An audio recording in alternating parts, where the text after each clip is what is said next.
Recently, J.D. Vance said in an interview that all wars in human history, even if you go back to World War I or to World War II, ultimately ended with some type of agreement. Kristen, this is how wars ultimately get settled. If you go back to World War II, if you go back to World War I, if you go back to every major conflict in human history, they all end with some kind of negotiation. Agreements don't end wars. Defeat does. Yes, on paper, wars end with signatures, but those signatures only happen after one side is crushed militarily and left with no choice. Think about Germany.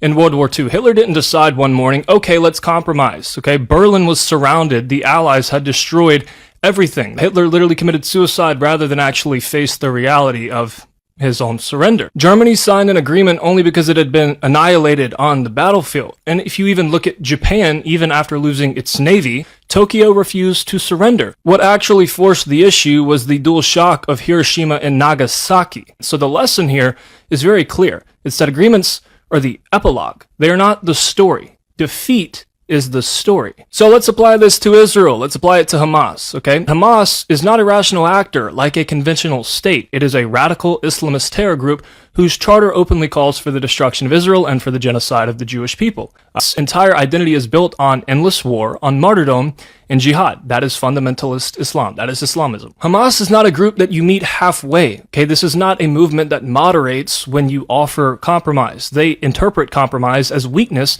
just like Imperial Japan or Nazi Germany. Hamas will only come to the table when they are so overwhelmingly defeated. They understand survival itself depends on ending the fighting. Yet despite their military defeat on the battlefield, their suffering and the suffering of their population, they haven't learned their lesson. They still cling to the ideology, promising October 7th again and again. And that shows that they have not been broken in the way Germany and Japan were broken. People say, well, if Israel and America, or mainly Israel, continue to attack, Palestine, won't that only breed more terrorists? Well, did that happen in Germany and Japan? Did we breed more terrorists out of Germany and Japan when we so overwhelmingly defeated them in World War II?